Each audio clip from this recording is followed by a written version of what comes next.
네, 제가 오늘은 예배 소중한 하늘 보석이라는 제목으로 함께 좀 말씀을 나누려고 합니다. 여러분, 썸 탄다라는 말 아십니까?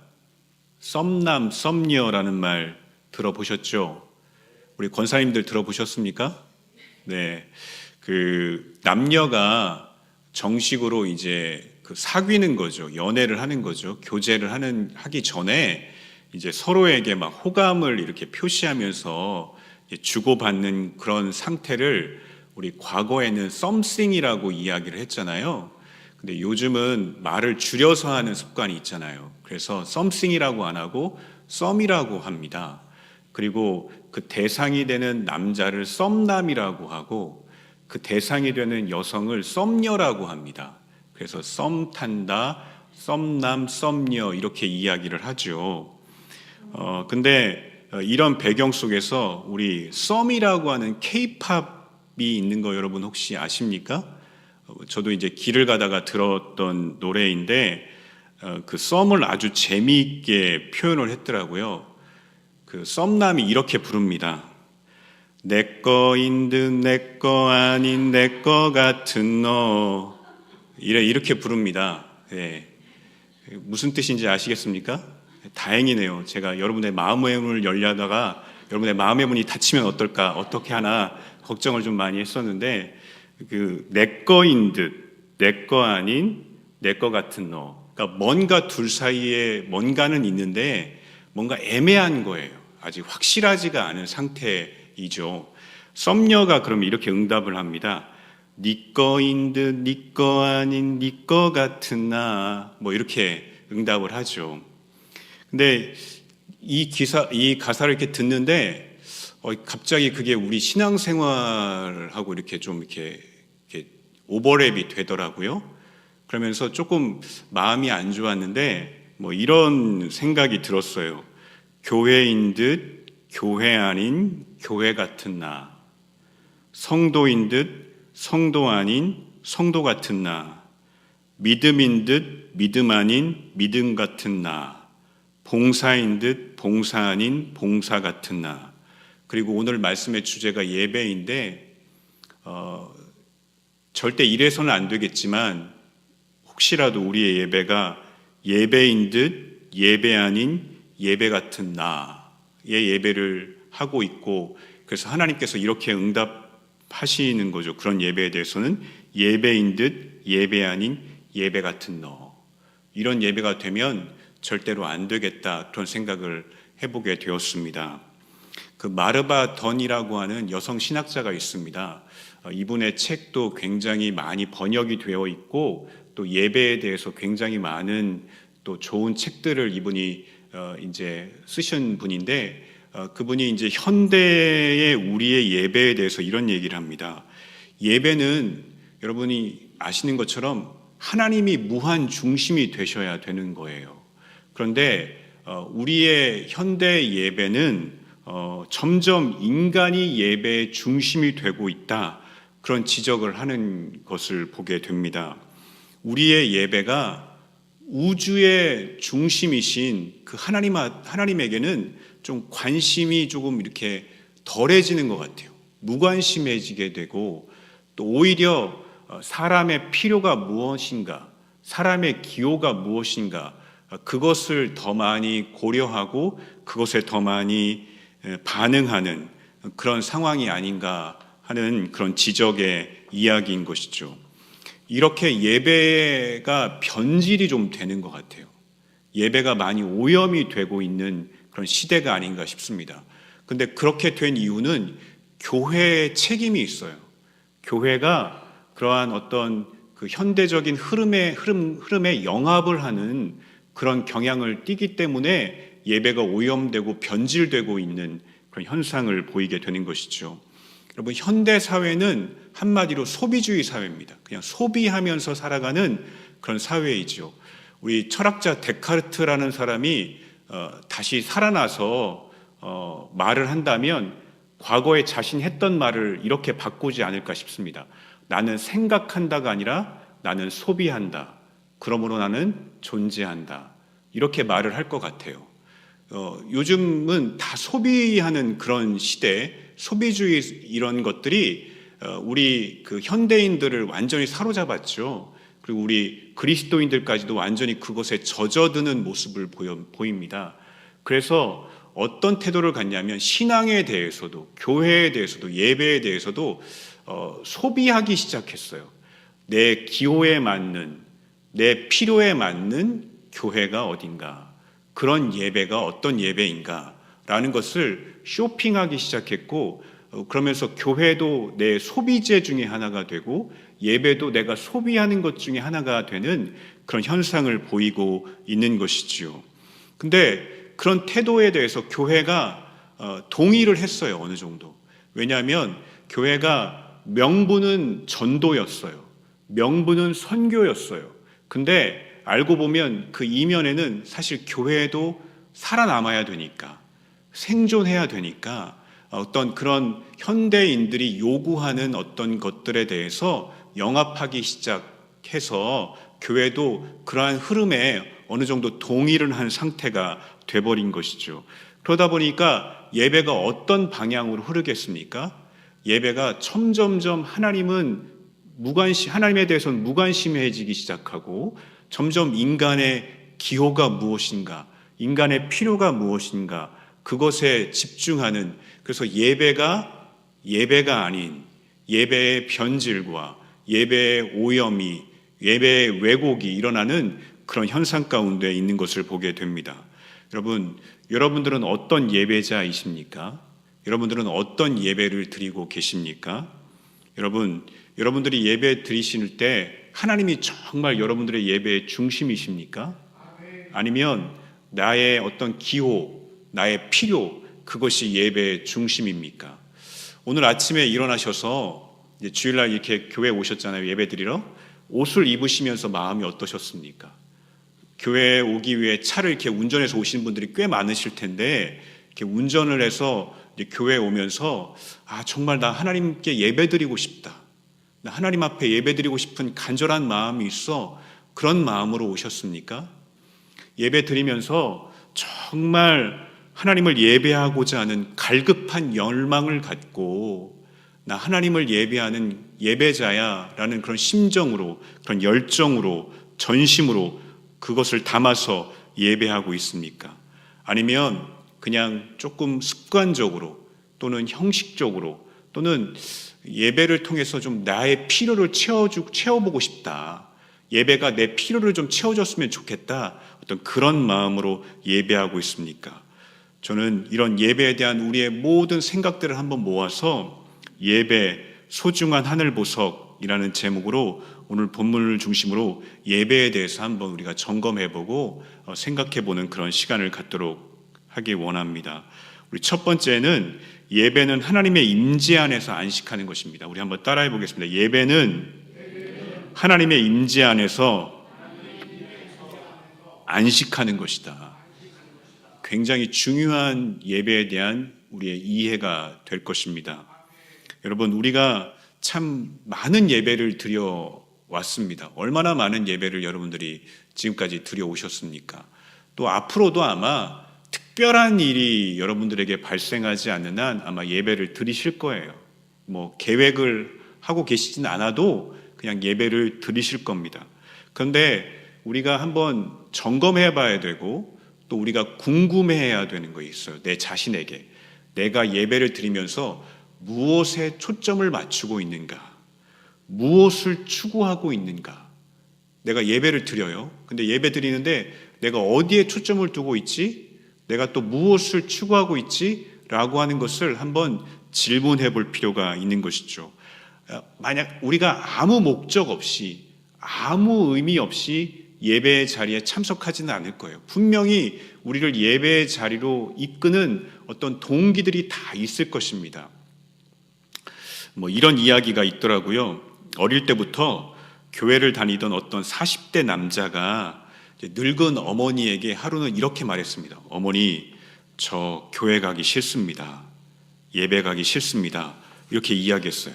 그래서 어머니가 왜 교회 가기 싫으냐 이렇게 물으니까 그 아들이 교회 가기 싫은 3가지 이유를 얘기했어요.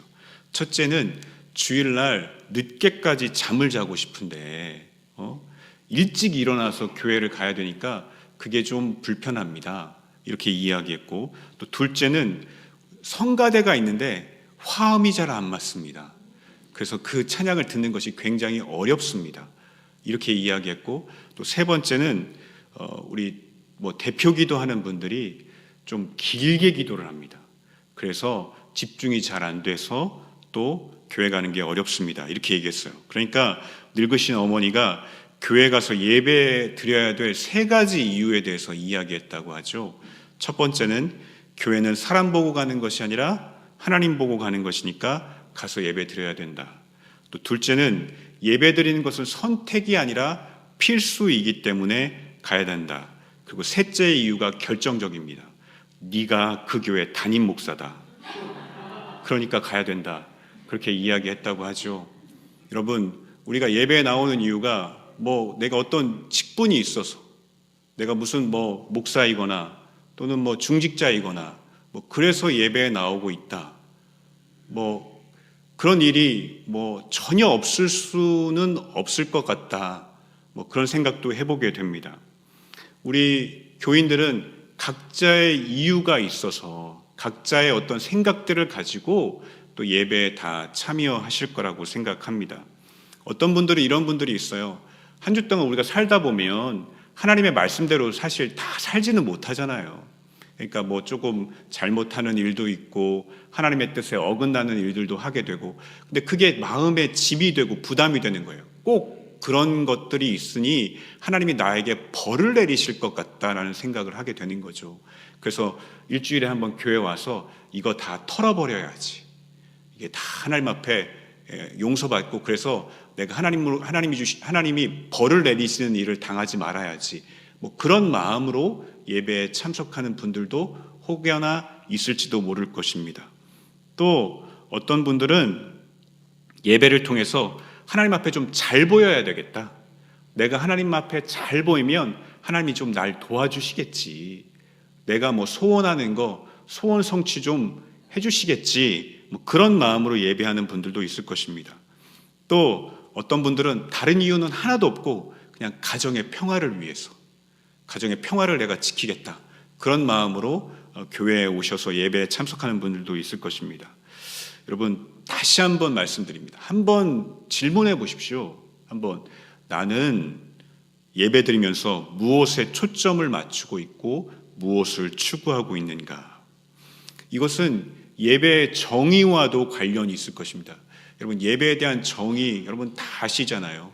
근데 제가 조금 더 자세하게 설명을 드리면, 예배에 대한 영어 표현이 여러 개가 있는데 그 중에 한 두 가지만 우리가 좀 생각해 보면, 영어 표현 중에 예배가 우리 주보에도 나와 있잖아요. 월십이라고 되어 있잖아요. 월십. 근데 이 단어를 아실 겁니다. 이 월스라고 하는 가치, 그 다음에 쉽이라고 하는 상태. 그래서 나보다 가치가 높은 분, 나보다 가치가 있는 분, 그 높은 존재에 대해서 존경심을 표현하는 것, 그게 예배일 것입니다. 또 예배를 영어로 서비스라고 하는 거 여러분 들어보셨습니까? 예배를 서비스라고도 해요. 그러니까 이게 예배는 그냥 앉아서 보는 게 아니에요. 우리가 마음과 몸으로 하나님을 섬기는 행위가 예배가 되는 것이죠. 따라서 예배는 어떤 것이냐면 하나님께 합당한 존경과 경의와 경배를 드림으로 하나님께 영광을 올려드리는 행위가 예배일 것입니다. 그런데 여러분, 우리가 하나님 앞에 영광을 올려드린다. 이게 굉장히 추상적이잖아요. 그렇죠? 하나님 앞에 영광을 올려드린다. 이것의 구체적인 의미가 무엇일까? 한번 우리가 생각해 봐야 될 것 같습니다.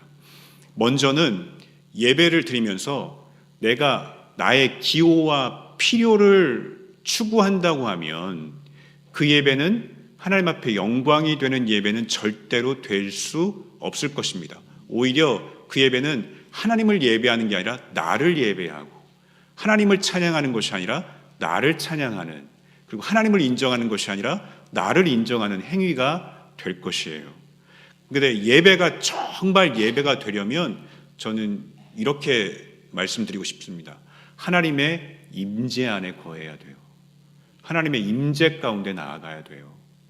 여러분, 그 하나님의 임재 가운데 나아가서 하나님의 영광 가운데 거하는 것, 그것이 온전한 예배가 될 수가 있습니다.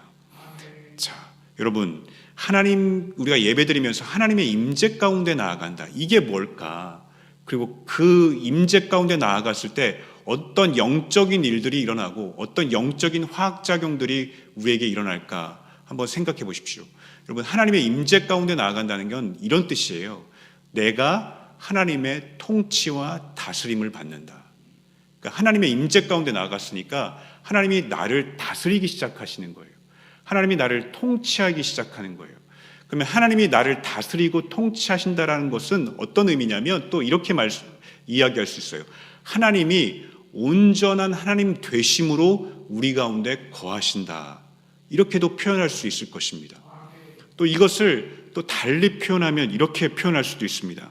하나님이 우리가 하나님의 임재 가운데 나아가서 하나님이 우리를 다스리고 통치하시면서 하나님이 온전히 하나님 되심으로 우리 가운데 거하시는데, 그 하나님이 온전히 하나님 되심으로 거하는 것은 하나님의 자신의 속성과 성품을 우리에게 드러내시고 우리가 그것을 경험하게 된다라고 말할 수도 있는 것이죠. 이것을 조금 더 쉽게 이야기하면 우리가 예배의 순서들이 있습니다. 예배의 절차들이 있습니다. 의식들이 있습니다. 근데 그것은 그냥 하는 것이 아니죠. 그 가운데 하나님이 임재하셔서 자신의 속성과 성품을 드러내시고 우리는 그 하나님을 만나게 되고 그 하나님을 경험하게 되는 것이라고 말할 수 있고 설명할 수 있을 것입니다. 근데 여러분, 이것도 모호해요. 하나님의 임재 안에 우리가 나아가서 그러면 하나님이 우리를 다스리시고 그리고 하나님이 자신의 속성과 성품을 나타내셔서 우리가 그것을 경험한다. 이것도 조금 모호할 수 있잖아요. 제가 조금 더 구체적으로 설명드리면 우리가 예배 가운데 우리가 회개 기도하고 그런 시간들을 갖지 않습니까? 근데 우리가 진짜 회개 기도를 드린다고 한번 생각해 보십시오. 그러면 하나님이 어떻게 반응하실까요? 하나님이 어떻게 자신의 속성과 성품을 드러내실까요? 그 기도 가운데 하나님이 야, 너는 왜 맨날 똑같은 죄 짓고 와가지고 똑같은 말로 나한테 회개하고 용서해달라고 하냐? 이렇게 반응하시겠습니까? 그렇지 않죠. 긍휼이 풍성하신 하나님, 우리의 모든 죄악을 사하시고 용서하시는 그 하나님께서 다시 한번 예수 그리스도의 그 놀라운 십자가의 사랑을 우리에게 부어주셔서 그 진홍빛보다도 더 붉은 죄일지라도 먹보다도 더 검은 죄일지라도 깨끗하게 사해 주시고 등 뒤로 던져버리시고 바다 깊숙한 곳에 숨기셔서 더 이상 기억하지 않으시며 우리를 온전히 새롭게 하시고 우리를 새 생명 가운데로 나아가게 하시는 그 하나님을 우리가 만나게 되고 경험하게 된다는 것이죠. 여러분, 우리가 예배 나와서 회개 기도만 하는 것이 아니라 감사 기도도 여러분 드리십니까? 예? 감사 기도 드리시지 않습니까? 그럼 감사 기도 드리면 하나님이 어떻게 자신의 속성과 성품을 나타내시겠습니까? 야, 너는 왜 맨날 맨입으로 와서 나한테 감사하다고 하냐? 그러시겠습니까? 그러지 않죠. 기뻐하시는 하나님, 즐거워하시는 하나님, 우리와 함께 춤추시는 하나님, 그분께서 우리의 작은 감사에도 기뻐하실 것입니다. 그리고 그 작은 감사에도 영광을 받으실 거예요. 여러분, 우리가 참 삶에서 인간의 한계라는 것들을 직면하게 되지 않습니까? 아, 이거 내 힘으로 진짜 안 되네. 내 능력으로 정말 안 되네. 그런 한계들을 경험하게 되는 우리의 삶일 텐데, 그러한 마음으로, 그러한 심정으로 주님 앞에 나와 예배하는 그 영혼에게 주님께서 어떻게 하시겠습니까? 어떻게 자신의 속성과 성품을 드러내시겠습니까? 나는 섭리하는 자야. 나는 합력하여 선을 이루는 자야.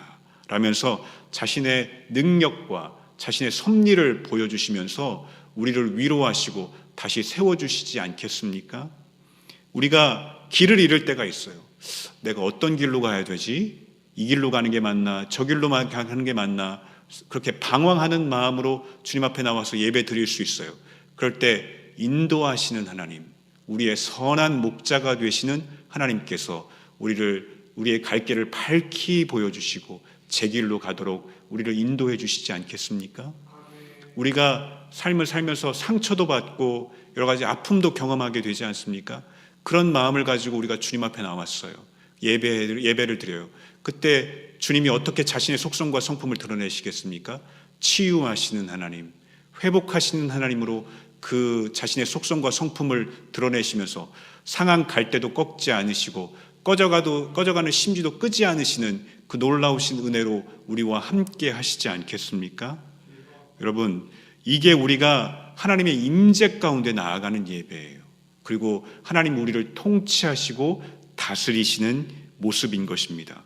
여러분, 우리가 하나님의 임재 가운데 나아가서 하나님이 우리를 통치하시고 다스리시면서 자신의 속성과 성품을 드러내시는 것들을 경험하는 것, 그게 온전한 예배가 아니겠습니까? 그렇다면 여러분의 예배는 어떤 예배십니까? 여러분의 예배가 하나님 안에서 안녕하십니까? 저는 정말 우리가 하나님 예배하면서 하나님의 임재 가운데 나아갔으면 좋겠습니다. 하나님과 정말 인격적으로 만나는 거예요. 충돌하는 거예요. 그래서 그분이 정말 우리 온전히 다스리시고 통치하시고, 그래서 자신의 속성과 성품을 온전히 드러내시고 우리가 그것을 경험하고 누리는 것, 그런 예배를 드렸으면 좋겠습니다. 이것을 제가 정리해서 말씀드리면 이렇게 말씀드릴 수 있어요. 예배는 하나님의 임재 안에서 안식하는 것이다. 예배는 하나님의 임재 안에서 안식하는 겁니다. 근데 이 안식이라는 게 그냥 아무것도 안 하고 쉬는 게 아니라 하나님의 품에 안겨서 하나님께서 우리에게 새로운 창조를 이루어내시는 그런 안식을 의미하는 것이죠. 그래서 인간은 하나님을 예배하지 않고는 안식할 수 없습니다. 그리고 인간은 하나님을 예배할 때만이 온전히 안식을 누릴 수가 있게 되는 것이죠. 여러분, 한번 여러분들이 한 주간 살아온 사회의 모습이 어떻습니까? 그리고 예배를 드리고 또 여러분들이 살아가셔야 될 사회의 모습은 어떠합니까? 저는 인간이 사람이 아니라 동물일 수 있다. 그것을 우리 사회에서 보게 되죠. 사람들이 사람으로 살아가지 않습니다. 마치 동물처럼 막 그런 어떤 광기, 어떤 그런 막 열광, 그런 것들에 취해 살아가죠. 그래서 사실 우리는 정글에서 살아가고 있어요. 양육 강식이에요. 잡아먹느냐, 잡아먹히느냐, 그런 사회를 우리가 살고 있는 게 현실 아니겠습니까? 또 소망이 사실 없어요, 사회에. 우리가 소망을 찾아요, 사회에서. 그래서 소망인 줄 알고 붙잡지만 알고 보니까 꽝이에요. 그런 경우가 얼마나 허다합니까? 그런 사회를 살고 있습니다. 여러분, 도덕적인 권위가 살아 있습니까, 사회에? 모든 도덕적인 권위가 다 무너진 사회예요. 사람들은 의미를 이제 추구하지 않기 시작했어요. 그냥 본능이 시키는 대로, 본능대로 살기 시작하죠. 그러면 행복할 거라고 생각하고 만족할 거라고 생각하는데 오히려 본능대로 사니까 권태로워요. 무기력해져요. 그리고 무질서에 빠지는 그런 삶을 살고 있는 게 우리 사회의 모습이에요. 이런 사회에서 우리가 정말 안식할 수 있겠습니까? 우리는 안식을 전혀 누릴 수 없을 거예요. 우리 하나님의 사람들은 이런 세상에서 고군분투하며 살아가죠. 그러다 주일을 맞이하는 거예요. 그리고 주일날 주님 앞에 나와서 예배를 드리는 것이죠. 그러면서 우리가 하나님의 임재 가운데 나아가서 하나님의 통치와 다스림을 경험하면서 그 안에서 하나님께서 자신의 속성과 성품을 드러내시는 것들을 온전히 경험해서 우리 안에서 새로운 창조가 일어나고 하나님이 행하시는 새로운 일들이 일어나기 시작하고 그러면서 진정한 안식을 누리는 것, 그것이 예배가 아니겠습니까? 그래서 예배는 여러분 모든 것을 치유할 수 있어요. 예배는 모든 것을 회복시킬 수가 있는 것입니다. 그래서 모든 것을 살리는 예배, 모든 것을 살려내는 예배, 그 예배를 우리가 드려야 되는 것이죠. 근데 여러분 또 질문을 해야죠. 그러면 나는 안식하고 있는가, 예배 드리면서? 예? 정말 안식을 누리고 있는가? 근데 내가 안식을 누리지 못한다면 왜 안식을 누리지 못하는가? 그것에 대해서 오늘 본문 1절 말씀이 우리가 예배를 통해서 안식을 누릴 수 있는 길을 말씀해 주고 있습니다. 우리 1절 말씀 같이 한번 읽어보겠습니다. 그러므로 형제들아 내가 하나님의 모든 자비하심으로 너희를 권하노니 너희 몸을 하나님이 기뻐하시는 거룩한 산 제물로 드리라. 이는 너희가 드릴 영적 예배니라. 자, 영적 예배, 그게 하나님이 기뻐하시는 거룩한 산 제물로 우리 자신을 드리는 거라고 말씀하고 있죠. 그러니까 이 영적 예배, 우리 자신을 산 제물로 드리는 예배, 그게 정말 주님 안에서 안식하는 예배일 것입니다. 근데 여러분, 우리 자신을 산 제물로 드려야 돼요. 산 제물로. 근데 제가 그 제물에 대해서 여러 가지 이야기들을 할 수 있고 설명을 할 수 있잖아요. 이 제물에 대해서. 근데 제물은 죽여서 드리는 거라고 하더라고요. 죽여서. 우리가 일반 사회에서도 우리가 유교에서도 제사 드릴 때 저는 사과나 이게 배 같은 거 윗부분 이렇게 깎더라고요. 한번 칼을 대서 깎더라고요. 그래서 왜 깎나, 저거를 왜 저렇게 하지? 그런 생각을 좀 했었는데 정확한 건지 모르겠지만 제가 듣기로는 그걸 죽여서 드리는 거라고 하더라고요. 칼을 대서 그걸 이렇게 도려내면서 죽인 상태로 드리는 거죠. 제물은 죽여서 드리는 것입니다. 근데 산제물, 이거는 틀린 말이죠. 제물은 죽여서 드리는 건데 살아있다, 이거는 틀린 말일 거예요. 문법적으로는 틀린 말일 거예요. 근데 이 안에는 굉장히 큰 의미가 있죠. 여러분, 우리 인간의 어떤 목숨을 죽여서 하나님 앞에 드리는 것이 아니라는 거예요. 이 산 제물이라는 것은 우리 목숨은 살아있지만 우린 죽어있는 존재로 드려야 된다는 것이죠. 무엇을 의미하겠습니까? 우리 자아를 죽여서 주님 앞에 산 제물로 드려야 된다는 것입니다. 이때 하나님께서 우리 가운데 임재하시는 거예요. 그러면서 우리를 다스리고 통치하시면서 자신의 속성과 성품을 나타내 주시고 우린 그 안에서 참된 안식을 누리게 되는 것입니다. 그러면 또 우리 자아를 죽인다는 게 뭘까? 이건 또 무엇을 의미하는가? 그런 생각들을 하시게 될 겁니다. 그러면 십계명의 안식일 규정을 보면 아주 정확하게 성경이 우리에게 우리 자아를 죽이는 것에 대해서 말씀하고 있어요.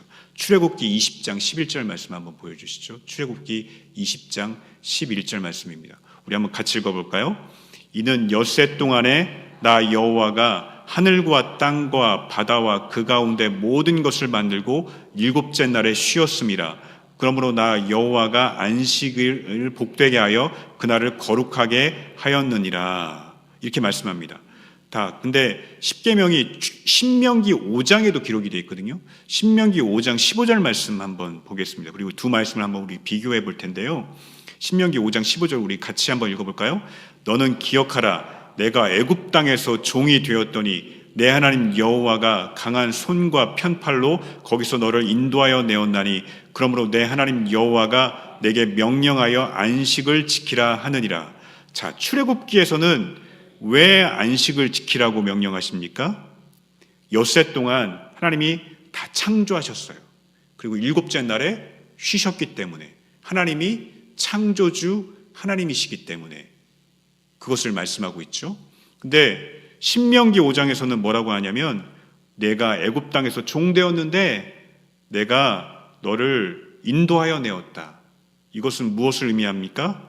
구속의 하나님, 구원의 하나님을 기억하며 안식을 지키라는 겁니다. 그러니까 우리 자아를 죽인다는 거, 우리 자아를 내려놓는다는 것은 무엇을 의미하냐면 하나님이 창조자이십니다.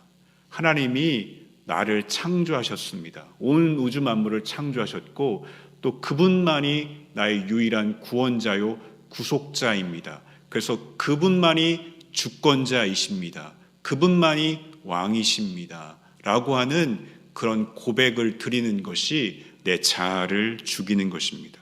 그러니까 하나님이 유일한 창조주이시고 구원자이시고 주권자이심을 인정하면서 내 자신의 자아를 내려놓고 하나님 앞에 나아가는 거예요. 그리고 내 자신을 하나님 앞에 산 제물로 온전히 드릴 때 그때 하나님께서 우리 가운데 임하시고 우리를 다스리시면서 우리 가운데 놀라운 은혜들을 베풀어 주시는 그런 진정한 안식을 누리는 그런 예배를 드릴 수가 있는 것입니다. 여러분, 절대로 여러분들의 기호와 여러분들의 필요가 예배의 중심이 되어서는 안 됩니다. 그러면 그 예배는 예배가 아니라 하나님이 함께 하시지 않기 때문에 그냥 인간적인 쇼에 지나지가 않습니다. 우리가 정말 내 자신을 내려놓고 하나님만이 나의 창조주이시고 구원자이심을 온전히 고백하면서 내 자신을 산 제물로 드려서 하나님이 임하시고 다스리시고 자신의 속성과 성품을 나타내시는, 그래서 참된 안식을 누리는 소중한 하늘 보석의 예배 드리시는 저와 여러분들 되시기를 주님의 이름으로 축복합니다. 우리 두 번째는 예배는 하나님 안에서 안식함으로 삶이 변화되는 것입니다. 한번 따라해 볼까요? 예배는 하나님 안에서 안식함으로 삶이 변화되는 것이다. 우리 2절 말씀 우리 한번 또 같이 한번 읽어볼까요? 너희는 이 세대를 본받지 말고 오직 마음을 새롭게 함으로 변화를 받아 하나님의 선하시고 기뻐하시고 온전하신 뜻이 무엇인지 분별하도록 하라. 우리가 예배 가운데 안식하잖아요. 그럼 우리 마음이 새로워져요. 진짜 새로워지죠. 그러면서 하나님의 뜻을 우리가 분별하기 시작해요. 그리고 그 하나님의 뜻대로 살아가는 삶의 변화를 경험하게 되는 것입니다. 여러분, 예배 드리시면서 정말 삶이 변화되고 계십니까? 하나님의 뜻대로 삶이 변화되는 은혜를 누리고 계십니까? 그 광주리 교인이라는 말 들어보셨습니까? 광주리 교인? 그 광주리가 그 물 속에 잠겨 있으면 어떻습니까? 그 광주리 안에 물이 가득 찬 것처럼 보이잖아요. 근데 그 광주리를 물 위로 올리면 어떻게 되죠? 물이 다 빠져가지고 하나도 남지 않잖아요. 근데 이거를 기독교인이 그리스도인들 가운데 그런 그리스도인들이 있다는 거예요. 예배를 드릴 때는 참 믿음이 있어 보이는데 예배를 마치고 예배당을 나가기 시작하면서부터 보면 믿음을 찾아보기 힘든 사람이 된다라는 것이죠. 그러니까 예배를 많이 드리지만 그 예배를 통해서 삶이 변화되지 않는 모습을 뼈아프게 지적하고 있는 그런 말입니다. 여러분, 천주교에서 예배를 뭐라고 부르죠? 미사라고 부르잖아요. 왜 미사라고 부르고 그 뜻이 무엇인지 여러분 혹시 아십니까? 그 천주교는 예배 마지막에 선언하는 말이 있어요. 이테 미사 에스트라고 선언을 한대요. 근데 그 말의 뜻이 무엇이냐면 예배는 이로써 마친다. 하나님을 섬기기 위하여 세상을 향하여 나아간다. 그런 뜻이라고 합니다. 그러니까 이 말은 무슨 뜻이냐면 예배 주일날 나와서 예배 드리는 거, 그걸로 예배가 끝이는 것이 아니라 이제 세상으로 나아가서 하나님을 섬기는 것, 세상에 나아가서 또 예배자로 살아가는 것, 변화된 삶을 살아가는 것, 그것도 예배이다라는 표현이죠. 그 예배를 또 우리가 예전 예배 그렇게 해서 리터지라고 부릅니다. 그래서 미사를 영어로 이렇게 표현할 수도 있어요. 리터지 애프터 리터지. 그러니까 우리가 주일날 와서 예배를 드립니다. 그리고 예배가 끝나요. 그리고 나서 또다시 우리가 삶이 변화된 모습으로 예배자로 살아가야 되는 것이죠.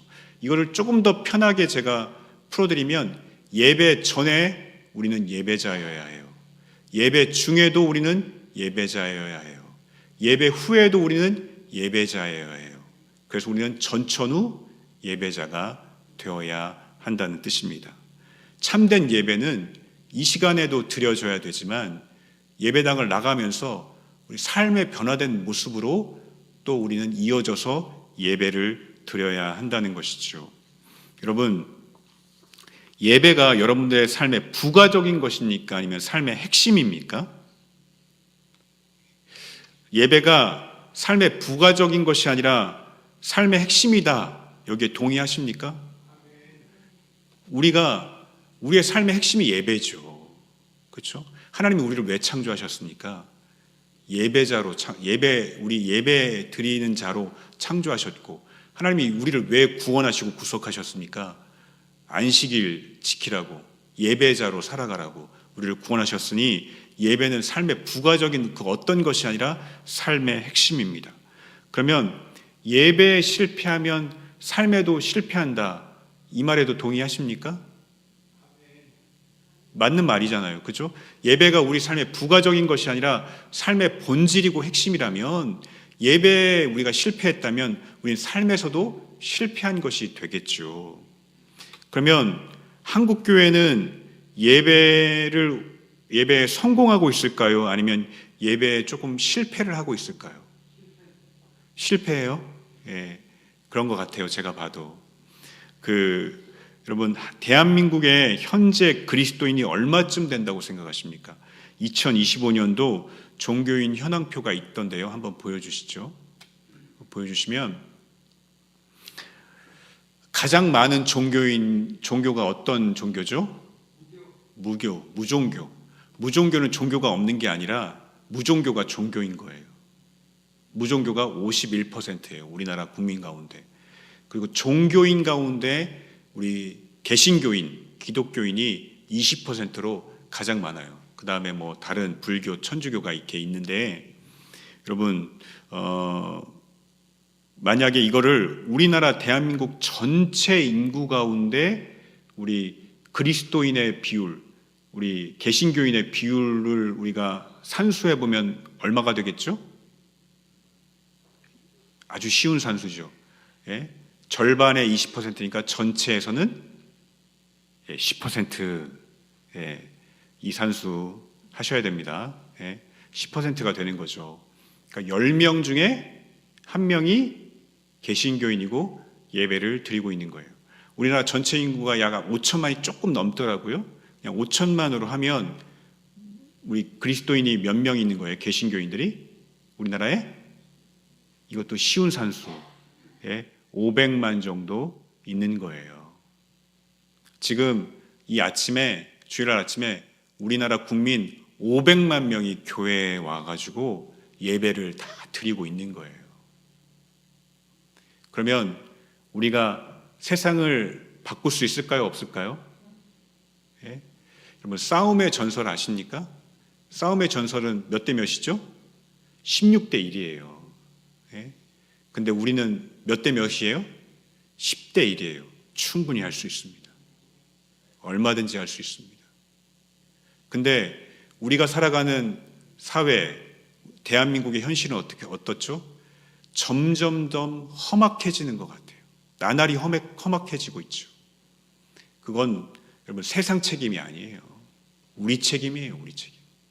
우리가 예배자로 온전히 예배 드리면서 우리의 삶이 온전히 변화되지 못해서 세상을 바꾸어내지 못하기 때문에 세상이 나날이 험악해지고 있는 것이죠. 그렇다면 우리가 예배를 제대로 못 드리고 있다, 이렇게 조금 진단을 해도 우리가 할 말이 없을 것입니다. 여러분, 왜 그러면 우린 예배를 드리지만 삶이 변화되지 않는가? 말씀드렸잖아요. 하나님의 임재 가운데 나아가서 안식해야 되는데 그게 되지 않는 거예요. 여전히 내가 그대로 살아있고 여전히 나라고 하는 존재를 주장하면서 우리가 예배에 나오고 있기 때문에 신앙이라는 게 신본주의잖아요. 나 중심에 있다가 인간 중심에 있다가 하나님 중심으로 가는 거잖아요. 근데 우리는 예배하면서 하나님 중심이 아니에요. 내가 여전히 중심이에요. 그러니 어떠한 하나님의 일하심들이 나타날 수 있겠습니까? 어떻게 우리가 새 일을 행하리라 주님은 말씀하시지만 그 일이 우리에게 어떻게 나타날 수 있겠습니까? 여러분, 솔직히 예배하기 전에는 우리가 세상과 이렇게 짝이 돼 있잖아요. 컨폼이라고 하더라고요. 영어로는 컨폼. 이렇게 같이 일치되고 순응했다. 세상 문화를 따라가요. 근데 예배하면서는 트랜스폼이 일어나야죠. 변형이 일어나야죠. 하나님을 우리가 만나게 되고 하나님의 속성과 성품을 경험하면서 우리가 하나님을 닮은 자로, 그래도 하나님 앞에 좀 가까이 나아간 자로 이렇게 변화돼야 하는 것이죠. 이것이 예배를 통한 삶의 변화일 것입니다. 그 팀 체스터라고 하는 분이 공주한 일상교회라는 책이 몇 년 전에 출간이 되어서 제가 한번 읽어본 적이 있는데요. 부제가 너무 멋져서 읽게 됐어요. 세상이 이웃 삼고 싶어하는 교회. 세상이 이웃으로 삼고 싶어하는 교회. 부제가 참 매력적이더라고요. 근데 4장에 보니까 일상 선교에 이런 내용이 있어요. 좋은 이웃, 좋은 일꾼, 좋은 가족의 일원이 되어 선교하는 것. 이것이 선교가 말하는 모든 내용이다. 우리는 나의 권리, 나의 재미, 나의 성취와 같이 내가 전부인 문화에 살고 있다. 하나님의 백성은 좌우명이 완전히 다르다. 삶은 나에 관한 것이 아니라 하나님과 다른 사람에 관한 것이다. 이것은 우리가 공공 광장에 가거나 직장에 출근하거나 가정에 들어설 때 굉장한 차이를 낳는다.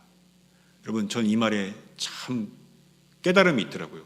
여러분, 한번 생각해 보십시오.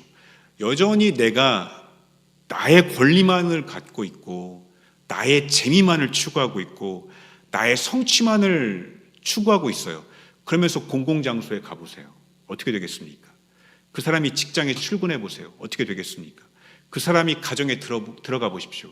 가정이 뭐 늘 시끄러운 거죠. 근데 그 사람이 그게 아니에요. 나의 삶은 하나님을 위한 것이고 또 다른 사람을 위한 것이다 라고 하면서 그런 생각을 갖고 그 사람이 공공장소에 간다고 생각해 보십시오. 좋은 이웃 되지 않겠습니까? 그 사람이 직장에 간다고 생각해 보십시오. 좋은 일꾼 되지 않겠습니까? 그 사람이 가정에 들어선다고 생각해 보십시오. 좋은 가정의 일원이 되지 않겠습니까? 이렇게 나 중심이고 내가 전부인 이 세상 문화 속에서 우리가 어떻게 하나님의 백성되온 사람으로 우리가 세워질 수 있겠습니까? 예배를 드리셔야 돼요. 예배를 온전히 드리셔야 돼요. 예배 가운데 진짜 하나님의 임재를 경험하시고 하나님이 나를 다스리고 통치하심으로 말미암아 그분의 속성을 우리가 경험할 때 참된 안식을 누림으로 우리는 좋은 이웃, 좋은 일꾼, 좋은 가족의 인원으로 변화되는 것입니다. 그 삶이 나의 권리, 나의 재미, 나의 성취가 중심이 되고 그게 전부인 그런 인생이 아니라 하나님과 다른 사람을 위한 삶을 살게 되는 자로 바뀌게 되는 것이죠. 제가 이야기 하나 하고 말씀을 좀 마치려고 하는데요. 그 미국의 그 고든 코넬 신학교라는 학교가 있습니다. A.J. 고든이라는 목사님이 설립한 학교인데 사실은 이 학교의 전신이 미국의 그 클라레돈가 침례교회라는 교회가 있었어요. 근데 그 교회에서 보스턴 선교사 훈련 학교를 세웠는데 그 보스턴 선교사 훈련 학교, 그 침례교회에서 세운 그 학교가 그 이제 고든 코넬 신학교가 됐는데요. 이 A.J. 고든 목사님의 일화 가운데 이런 일화가 있더라고요. 이분이 한 주간 여러 장례를 치르게 됐어요. 그래서 이제 주일 설교 준비를 할 틈이 없어가지고 토요일 밤 늦게까지 이제 주일 설교 준비를 하다가 잠깐 잠이 들었어요. 근데 꿈속에서도 이제 설교 준비를 계속하게 되는 것이죠. 근데 주일 아침이 됐어요. 겨우 마무리된 원고를 들고 허겁지겁 교회로 달려갔습니다.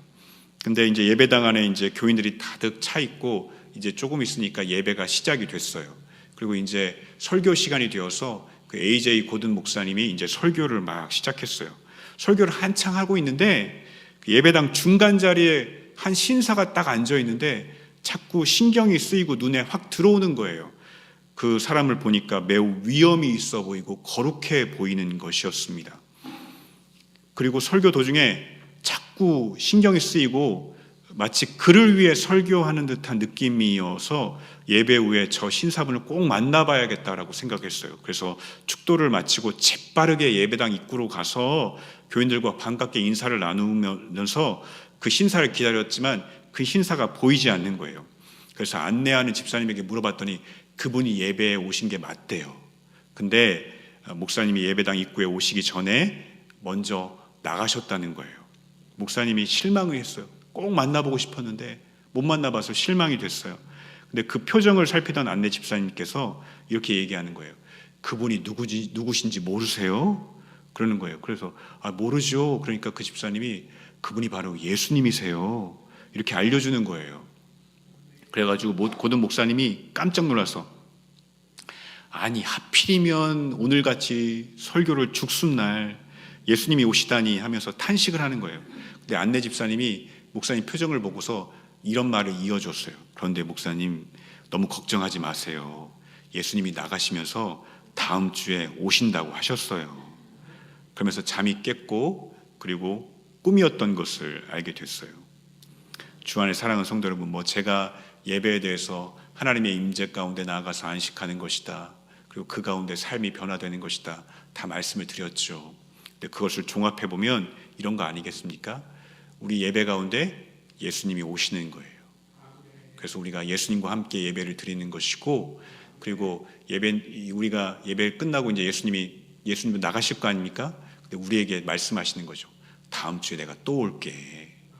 그렇게 말씀하시는 예배를 우리가 드려야 한다는 것이죠. 근데 만약에 예수님이 오셨는데 나가시면서 다음 주에는 안 오겠다, 이렇게 말씀하신다면, 여러분, 그 다음부터 우리의 예배는 그냥 인간의 그냥 행위예요. 인간의 그냥 쇼가 되는 거예요. 그런 예배를 우리가 드린들 무슨 의미가 있겠습니까? 여러분, 우리 조치원 세종시민교회에서 드려지는 모든 예배 가운데 우리가 하나님의 임재 안에 정말 나아가고, 내 자신을 내려놓고 나아가고, 그래서 우리의 삶이 온전히 주님 안에서 안식하며 새로운 변화를 경험하고, 그리고 예수님이 참석하시고 다음 주에도 또 오겠다 말씀하시는 소중한 하늘 보석 예배 되기를 주님의 이름으로 간절히 축원합니다.